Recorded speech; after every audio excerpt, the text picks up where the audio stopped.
Hey guys, it's Shango, and today I wanted to make a quick tips and tricks video for using Postman for the Intro to Backend Development course. I'm going to keep this relatively short and simple, so hopefully you can retain everything and start using some of these tips for your assignments yourself.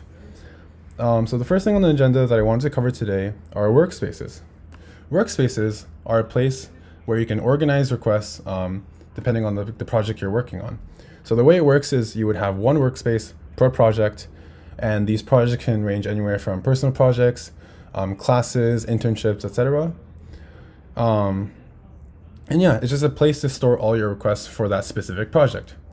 So if I pull up Postman over here and move my camera down here, on the top left, you can see that I have a workspace tab.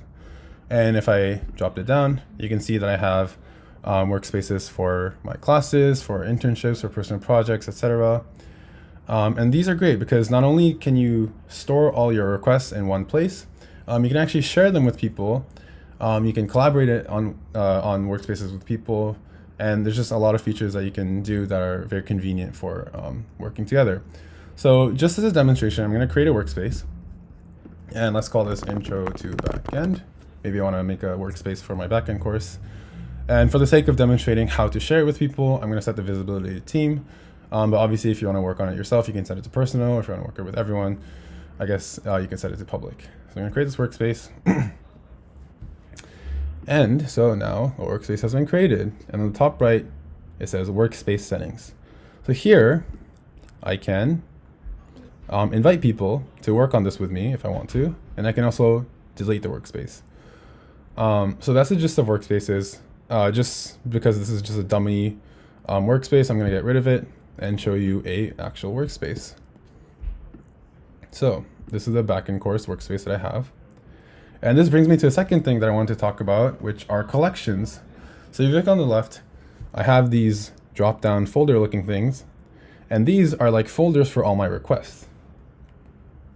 So if I drop down on PA3, you can see that I have get users, I have get users, I have hello world, post users, etc. And these are all my requests that I would be constantly using to test if my program works. So just to demonstrate, I'm going to pull up an instance of the solutions. Python 3 app.py. Great, so now our instance is running. And now, I've made these in the past. I'm going to demonstrate making them in a sec. But I can just send these requests and switch between these, which becomes super useful for quickly testing all of our endpoints. So the way to make a collection, pretty simple. Click on this plus, and then it'll make a new collection for you. Maybe I'll call it PA4 for when I make my fourth PA. I'll save it. And then if I click here and right click, I can add a request to PA4. Here's where the title of the request goes. So maybe I want another get users title, and the request URL would be something along these lines, and then I would save it to actually save it into the collection. I'm going to return to PA3 because that's the demo I have open.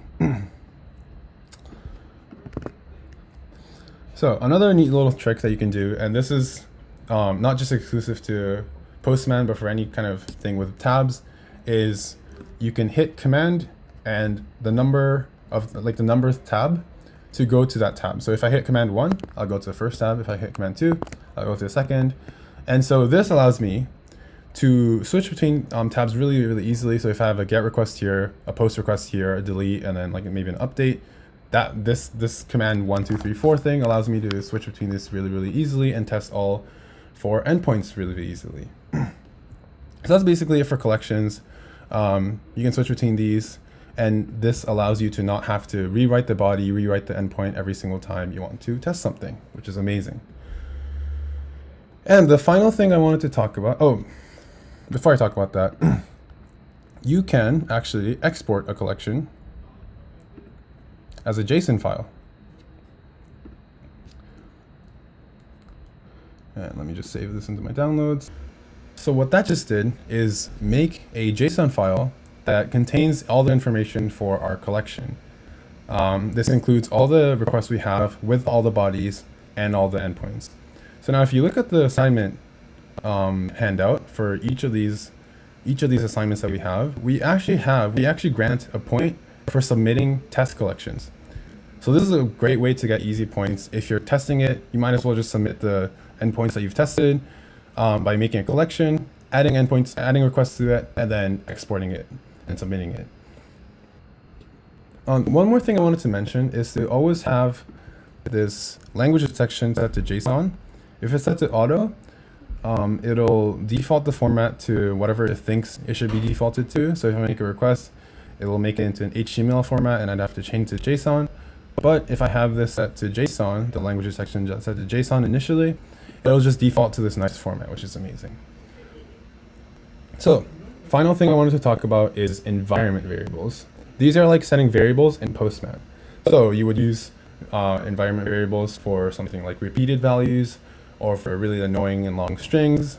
So repeated values, for instance, would be like this endpoint right here. You know, localhost 5000 API would be something that's repeated across all these endpoints, which is really annoying. Long string, annoying long string, would be something like an authentication token that you might learn about later, which looks something like this.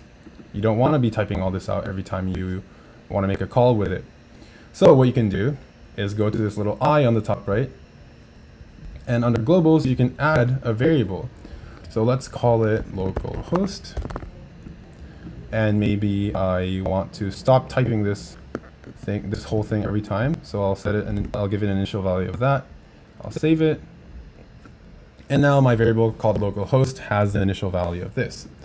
So now, instead of typing all this out every time, I can instead reference that variable that I just created by using 2 curly braces and the variable name inside it. So localhost.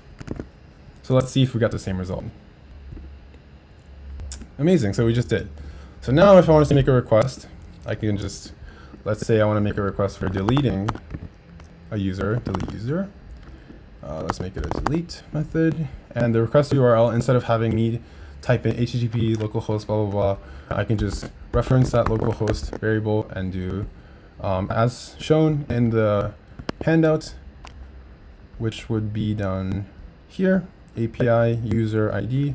I've covered this much with my variable, so I just have to type /user/2, for instance, and then I'll send it. Ooh, I guess it's a user with ID 2 doesn't exist. Awesome, so that just deleted the user. So these environment variables are super useful for storing long and annoying strings or strings that you used to tend to repeat often in your project, and you can set different environments for each project. So if you want it to be really flexible and really organized with that, you can do that as well. Anyway, that's the tips and tricks video for Postman. I'm sure this can help you through the course, but if you'd like more tips and tricks videos, please let us know. And I can do a more in-depth tutorial on Postman later in the semester. Anyway, thanks for watching, and I'll see you guys at lecture.